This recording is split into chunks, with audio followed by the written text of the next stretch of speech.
मैं नीलम सिंह, हमारे यूट्यूब मंच में आपका स्वागत है। कम्युनिकेशन विभाग के साथी विनीत जी और एनएसवाई के राष्ट्रीय अध्यक्ष वरुण चौधरी जी, जैसा कि उन्होंने बताया आपको कि ये प्रेस वार्ता एक बहुत ही गंभीर विषय पर बुलाई गई है, जो अभी सामने आया है कि नीट के परीक्षा में एक बार फिर से धांधली हुई है। मतलब ये पहली बार नहीं हुआ है। और आप अगर इस देश में होने वाली परीक्षाओं को देखें तो लगभग अब ऐसी कोई परीक्षा नहीं है जिसमें धांधली नहीं हो रही है। मतलब विद्यार्थियों ने तो सोशल मीडिया पे ये लिखना शुरू कर दिया है कि एक बार फिर लीकेज सरकार, और बार बार परीक्षाओं में प्रश्न पत्र लीक होना, परीक्षा की जो तिथि है उसको बार बार बढ़ाना, और जो वैकेंसियां हैं उसको सही समय पे नहीं भरना, ये मामले लगातार उजागर हो रहे हैं। ये इस प्रेस वार्ता में हम लोग खासकर जो नीट एग्ज़ाम में धांधली हुई है उस विषय पर बात करने के लिए यहाँ उपस्थित हैं। मैं इसमें 2-3 बात आपसे जोड़ना चाहता हूँ आपके समक्ष। अव्वल तो आप सब लोगों ने देखा होगा कि चुनाव से पहले आदरणीय प्रधानमंत्री जी परीक्षा पर चर्चा करते हैं। हमारे यहाँ कहावत है, जाके पैर न फटे विवाही, वो क्या जाने पीड़ पड़ाई। तो चुनाव से पहले आप परीक्षा पे चर्चा करते हैं। चुनाव जब समाप्त हो जाता है, पूरे 5 साल तक जो परीक्षाओं में धांधली होती है, टाइम पे एग्जाम नहीं होता है, और जो वैकेंसियां हैं उसके बारे में आप कोई बात नहीं करते हैं। मैं आपकी जानकारी के लिए बता दूं, और चुनाव के दौरान बार बार कांग्रेस पार्टी ने इस बात को उठाया कि 30 लाख पद खाली हैं और कोई ऐसा एग्जाम नहीं है यूपीएससी को छोड़ करके। अगर यही हालत रही तो मुझे लगता है कि आने वाले दिनों में यूपीएससी के एग्जाम भी सही तरीके से कंडक्ट नहीं हो पाएंगे। जिन एग्जामों में आज तक कोई गड़बड़ी और धांधली नहीं हुई थी, उन एग्जामों में भी गड़बड़ी और धांधली हो रही है। नीट का जहां तक सवाल है, इसके 3 प्रमुख बिंदु हैं। पहली बार लोग कहते हैं कि रैंक 1 2 लोग होगा, 4 लाख होगा। इस बार नीट के एग्जाम में जब आप उसके रिजल्ट को देखेंगे, 67 लोग जो है वो जो है फर्स्ट रैंकर हैं, और उसमें से 720 नंबर मिला है, मतलब 100% मार्क्स मिला है। जब इस सवाल को उठाया गया तो एनटीए के डायरेक्टर ने कहा कि ग्रेस दे करके जो है इनको हम फुल मार्क्स दे दिए हैं। तो उसके क्या नियम है, उसकी क्या ट्रांसपेरेंसी है, किस आधार पे जो है आपने 720 में से 720 दे दिया। और इस देश की सबसे प्रतिष्ठित जो मेडिकल इंस्टीट्यूट है एम्स, वहां पर 50, 60, 65 लोगों को एडमिशन होता है। अब आप ये समझ लीजिए कि जिनका रैंक 1 है, जिनको 100 में से 100 मार्क्स आया है, उनका भी एडमिशन एम्स में नहीं होगा। तो पूरी तरह से इन्होंने इस देश के एग्जामिनेशन सिस्टम को मजाक बना दिया है। कारण क्या है कि वही खुद अगर पढ़े होते, एग्ज़ाम दिए होते, एग्ज़ाम हॉल में बैठे होते, तो समझ में आता कि एग्ज़ाम स्टूडेंट के लिए कितना इम्पोर्टेंट है, वैकेंसी स्टूडेंट के लिए कितना इम्पोर्टेंट है, एडमिशन होना स्टूडेंट के लिए कितना इम्पोर्टेंट है। पढ़ने लिखने वाले तो लोग हैं नहीं सरकार में, बस चुनाव के लिए, वोट के लिए परीक्षा पे चर्चा करते हैं। खुद तो परीक्षा दिए नहीं है। परीक्षा अगर दिए होते तो दर्द मालूम होता। और आप लोगों ने एक दर्दनाक वीडियो देखा होगा, एक लड़की छत से कूद करके आत्महत्या कर ली जब नीट का एग्ज़ाम आया ठीक उसके बाद। और जब जब कहीं भी किसी भी एग्ज़ाम में कोई गड़बड़ी हो रही है, इसका खामियाजा सीधे विद्यार्थी को भुगतना पड़ रहा है।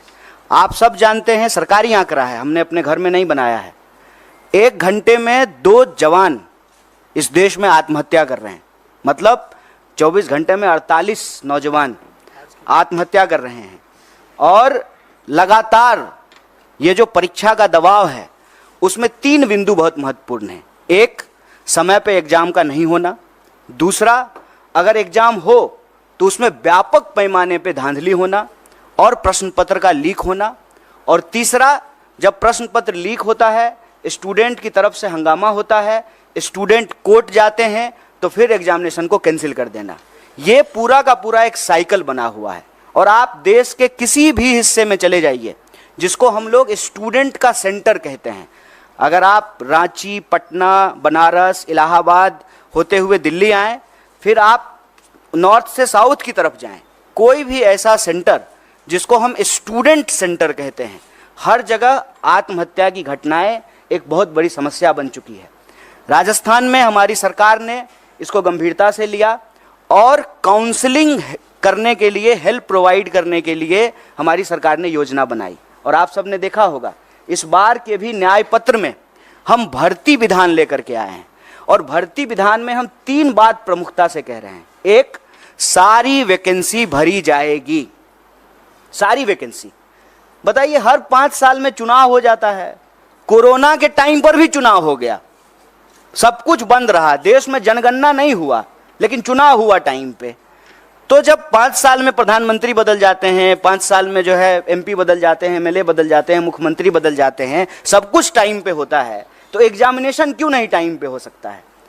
एग्जामिनेशन का ऑलरेडी एक कैलेंडर होता है, उस कैलेंडर के हिसाब से आप एग्जामिनेशन कंडक्ट कराइए। और दूसरा, बार बार जो प्रश्न पत्र लीक होते हैं, जो परीक्षा में धांधली होती है, उसमें हम एक नए कड़े कानून के प्रावधान की आवश्यकता महसूस करते हैं। और हमने भर्ती विधान में ये रखा कि जब हमारी सरकार आएगी तो हम प्रश्न पत्र लीक करने वाले लोगों पर कड़ी कार्रवाई करेंगे, क्योंकि ऐसा देखने को मिला है कि जो लोग शिक्षा माफिया हैं उनका सरकार से सीधे साठगांठ है। वो नेताओं से मिले हुए हैं, नेताओं से मिल करके जो है वो पूरा का पूरा जो है बच्चों के भविष्य से खिलवाड़ करते हैं। तो उसके लिए कड़े कानून की आवश्यकता है। मैं आपके लिए एक बात और जानकारी साझा कर दूं कि तेलंगाना में एक बहुत बड़ा मुद्दा बना, और जब तेलंगाना में चुनाव हुए तो हमारी पार्टी ने ये कमिट किया कि हम एग्जामिनेशन कैलेंडर लाएंगे, हम जो है नए आयोग का गठन करेंगे, समय पे जो है एग्जाम कंडक्ट कराएंगे, और कोई भी गड़बड़ी करने वाले किसी भी नौकरशाही के ऊपर, किसी भी जो है कर्मचारी के ऊपर कड़ी कार्रवाई करेंगे। मुझे लगता है कि सरकार को ये कदम उठाना चाहिए। सिर्फ जो है बयानबाजी से, बतौलेबाजी से काम नहीं होगा। ये देश के भविष्य का सवाल है, ये बच्चों के भविष्य का सवाल है। और नेट को लेकर के, नीट को लेकर के, देश के अंदर होने वाले किसी भी एग्जाम को लेकर के कांग्रेस पार्टी ने, हमारे राष्ट्रीय अध्यक्ष ने कहा है कि सुप्रीम कोर्ट की निगरानी में इसकी एक उच्च स्तरीय जांच हो, और अगर आवश्यकता पड़े, गड़बड़ियां इस लेवल पे अगर पाई जाए तो इसको एग्जामिनेशन को रिकंडक्ट कराया जाए। अगर जो लोग कंप्लेन लेकर के गए और कुछ लोगों का नंबर जो है 720 में से 720 कर दिया गया, तो बाकी लोग जो भी कंप्लेन कर रहे हैं उसकी भी सुनवाई होना चाहिए, उसका रिड्रेसल होना चाहिए। और इस देश के भीतर भाजपा को हम ये कहना चाहते हैं कि आप युवाओं के भविष्य से खिलवाड़ करना बंद कीजिए, परीक्षा पर चर्चा का नाटक बंद कीजिए, समय पर परीक्षा कराइए, और परीक्षा में धांधली करने वाले लोगों के ऊपर कड़ी कार्रवाई कीजिए। और इस देश के भीतर जितने भी रिक्त पद हैं उनको इमीडिएटली जो है आपको भरना चाहिए। और यह जो आपकी ध्यान भटकाओ योजना है, मैं कहता हूं कि देश की संस्थाओं को सरकार से अच्छी चीजें सीखनी चाहिए। सरकार से देश की संस्थाओं को गलत चीजें सीखने की जरूरत नहीं है। जैसे सरकार का काम है डाइवर्ट करना, उसी तरह से संस्थाएं भी जो है ध्यान भटकाओ योजना में संलिप्त हो गई है। एक सीधा सा प्रश्न है कि जब परिणाम आना था 14 तारीख को, तो आप 4 तारीख को परिणाम क्यों लेकर के आए हैं? कि पूरा देश जो है वो इलेक्शन रिजल्ट में बिजी रहेगा, तो बच्चों की कौन सुनेगा? माँ बाप भी जो है टीवी पे बैठ करके इलेक्शन रिजल्ट देख रहे होंगे, तो जो रिजल्ट में गड़बड़ी हुई है उसके बारे में कौन सुनेगा? वो माँ बाप को जाकर के बताएंगे कि हमने अच्छा एग्जाम दिया है, हमने सारे पेपर जो है अटेम्प्ट किए हैं, तो माँ बाप भी कहेंगे कि नहीं, इसमें तुम्हारी गलती है। लेकिन जब आप इस पूरे प्रोसेस को देखेंगे, विद्यार्थी की कहीं से भी गलती नहीं है, क्योंकि ट्रांसपेरेंट तरीके से एग्जाम नहीं कराया गया है। और साफ साफ एनटीए ने साफ साफ जो है इस बात से डिनाई कर दिया कि जो है पेपर लीक हुए हैं। जबकि पटना का एक कॉन्क्रीट एग्जाम्पल है कि कुछ सेंटर पर प्रश्न पत्र की लीक की शिकायत आई और पटना पुलिस ने लोगों को गिरफ्तार किया on record. Patna police paper leak करने के मामले में कुछ लोगों को गिरफ्तार कर रही है और एजेंसी कह रही है कि कोई प्रश्न पत्र लीक नहीं हुआ है। और मजेदार बात यह है कि 67 लोग वो रैंक 1 है।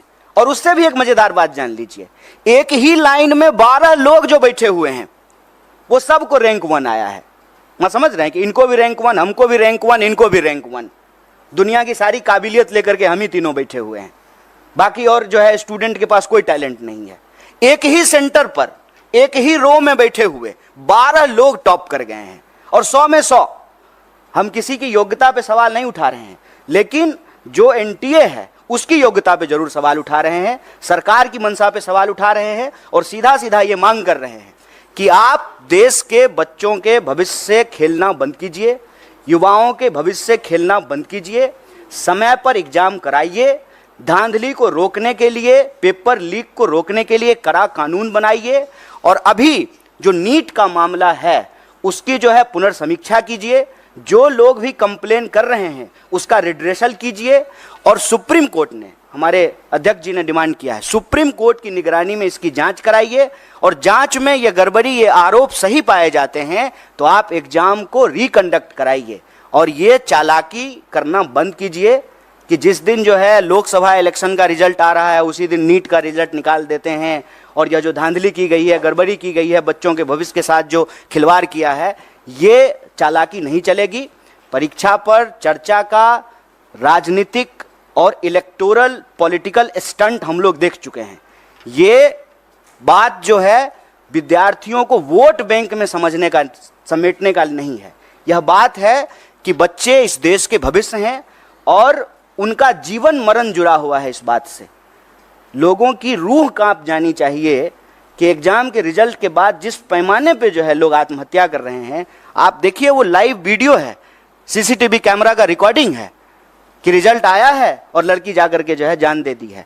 और हम इस देश के विद्यार्थियों से आप सबके माध्यम से कहना चाहते हैं, हमारी पार्टी कंसर्न है। आपने देश भर से मैसेज किया है, ईमेल किया है, फ़ोन कॉल किए हैं और हमारे लिए सरकार बनेगी, बन जाएगी, शपथ ग्रहण हो जाएगा, लेकिन यह मुद्दा हमारे लिए बहुत महत्वपूर्ण है।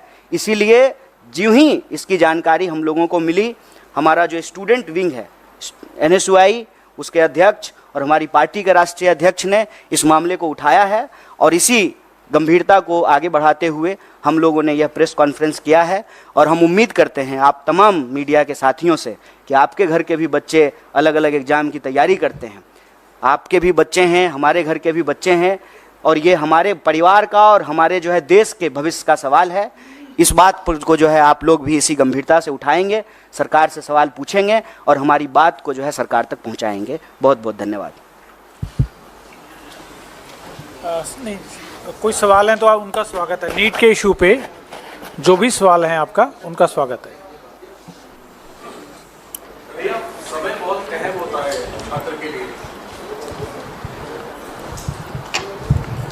समय बहुत अहम होता है छात्रों के लिए और खासतौर पे उनके लिए जो प्रभावित हैं। जिस तरीके से गंभीर सवाल उठ रहे हैं, आप लोगों ने भी उठाया है, तो सुप्रीम कोर्ट मॉनिटर्ड जांच की मांग आपने की है। क्या कोई टाइमलाइन आप लोग अपनी तरफ से चाहते हैं कि इतने दिनों में ये जांच पूरी हो और इसको लेकर के स्थिति स्पष्ट हो? अगर दोबारा परीक्षा करवानी होगी तो उसमें भी काफी समय लगेगा, इस पर आप कुछ कहना चाहेंगे? जैसा कि आप पढ़े लिखे आदमी हैं, खुद ही एग्ज़ाम दिए हैं तो आपको तो मालूम है।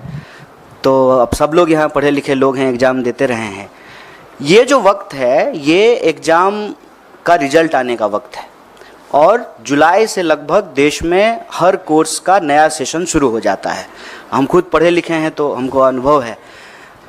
हमको लगता है कि इसको जल्द से जल्द करना पड़ेगा, क्योंकि अगर इसको जल्द से जल्द नहीं करेंगे तो फिर सेशन लैप्स कर जाएगा। और ख़ास करके हम बिहार से पढ़ के आए हैं तो हमारे यहाँ ग्रेजुएशन जो है 3 साल का 5 साल में होता है। इसी चक्कर में कि सेशन जो है मान लीजिए 7-10 का है, जुलाई से पहले रिजल्ट नहीं आया तो 10 से 12 का जो एमए का सेशन है उसमें एडमिशन नहीं हो पाएगा। तो समय बहुत महत्वपूर्ण है। इसीलिए इस बात की गंभीरता को समझते हुए इमीडिएटली हम लोग इस सवाल को उठाए हैं और सिरे से आउटराइटली री एग्ज़ाम की बात नहीं कर रहे हैं। हम भी उस वक्त की नज़ाकत को समझते हुए ही यह बात कह रहे हैं, लेकिन जो लोगों की शिकायत है उसको इमीडिएटली जो है उसको एड्रेस किया जाए। और सुप्रीम कोर्ट अगर चाह लेगी तो बताइए रात को 12 बजे जो है कोर्ट खोल करके लोगों को बेल दिया जा सकता है, तो क्या इस देश के बच्चों के भविष्य के लिए जो है तुरंत जांच नहीं हो सकती है? इसके लिए तो बस इच्छा शक्ति की ज़रूरत है और प्रायोरिटी की ज़रूरत है। अब प्रायोरिटी डेमोक्रेसी की अगर सिर्फ यही है कि जो है कौन किधर आया, कौन किधर गया, कौन किसको समर्थन दिया, कौन किसको समर्थन नहीं दिया, अगर यही शोरगुल चलता रहेगा, और मैं इसीलिए टाइमिंग पे सवाल उठा रहा हूं कि जानबूझ करके 14 का रिजल्ट 4 को निकाला गया है। पता है कि 4 को जो है देश में इतना बड़ा चुनाव हुआ है, पूरा देश जो है उस डिस्कशन में बिजी हो जाएगा। 4 तो छोड़िए, देश तो 1 तारीख से ही बिजी हो गया था, एग्जिट पोल पे ही जो है डांस ऑफ डेमोक्रेसी हो रहा था। तो अभी भी जो है वही चल रहा है, तो हेडलाइन में इसको जो है प्राथमिकता मिलेगी नहीं। लेकिन हम कहते हैं कि डेमोक्रेसी तो लोगों से ही बनता है ना, और हम सबका, आपका, हमारा, सबका भविष्य तो हमारे बच्चों से है। अगर हमारे बच्चे परीक्षा के दबाव में आकर के, जिसमें उनकी कोई गलती नहीं है, आत्महत्या कर रहे हैं, इससे दर्दनाक बात क्या हो सकता है? और इससे ज़्यादा जरूरी बात भी कुछ नहीं हो सकता है। इस पर जो है तुरंत कार्रवाई करनी पड़ेगी, क्योंकि सेशन शुरू होने वाला है। तो ये सारी प्रक्रिया जो है तुरंत शुरू करना पड़ेगा।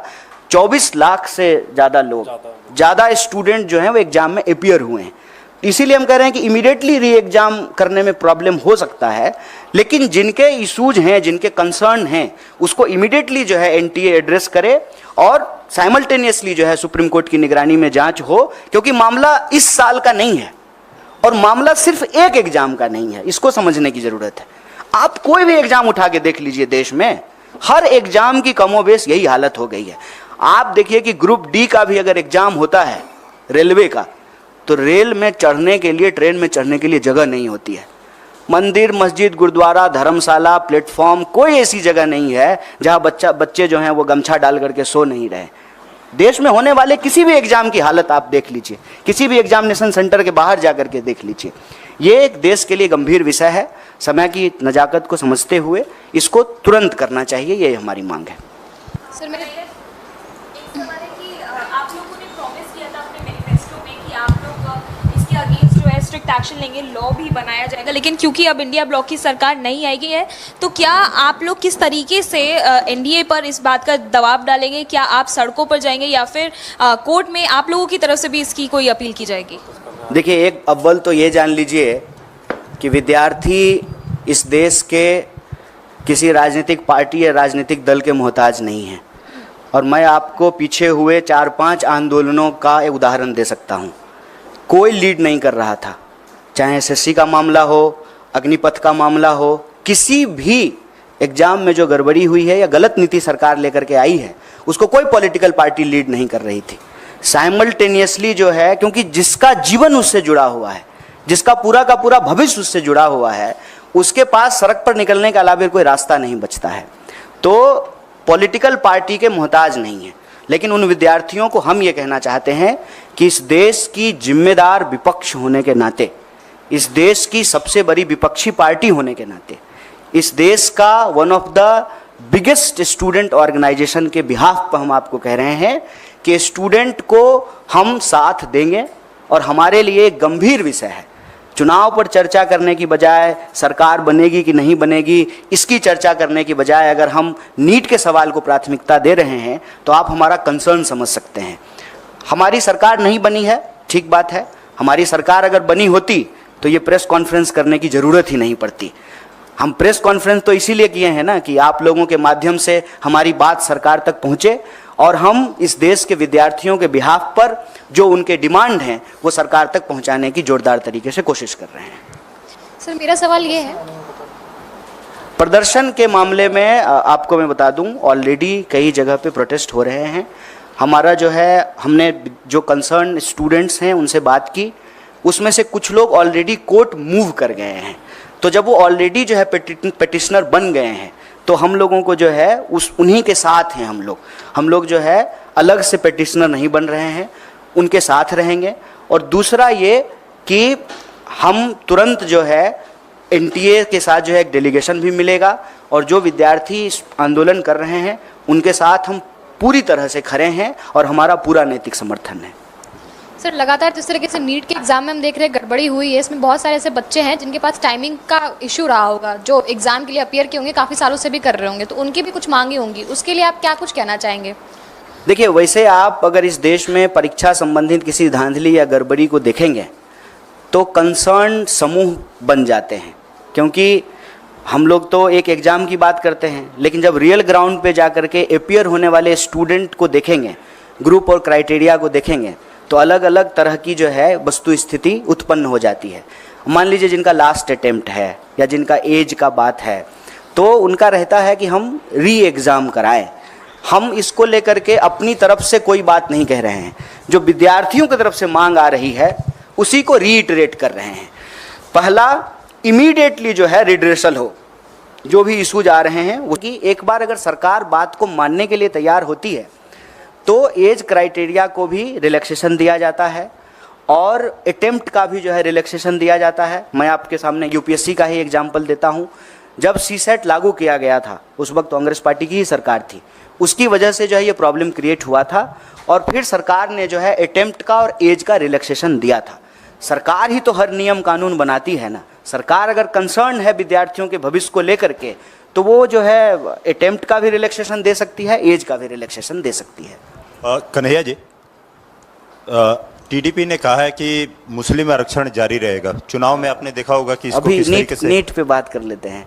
हालांकि ये सवाल जो है ना प्रधानमंत्री जी से पूछना चाहिए कि जो अपने भाषणों में सबसे ज़्यादा इस बात को बोले हैं और उससे ठीक कॉन्ट्राडिक्टरी बात करने वाली पार्टियां उनके साथ है। सिर्फ टीडीपी की बात नहीं है, जेडीयू भी है, वही पोजीशन है, टीडीपी भी है, जेडीएस भी है। इनफैक्ट आपको मालूम है कि कर्नाटक में जो है जेडीएस ने ही सबसे पहले इसकी शुरुआत की थी। तो ये सवाल मेरे ख्याल से भाजपा के प्रवक्ता और आदरणीय प्रधानमंत्री जी से पूछा जाना चाहिए। स्वस्थ रहने के लिए इस्तेमाल करें अयोध्या धाम का श्री राम नाम स्पेशल निरोगी चूर्ण और बुकनू।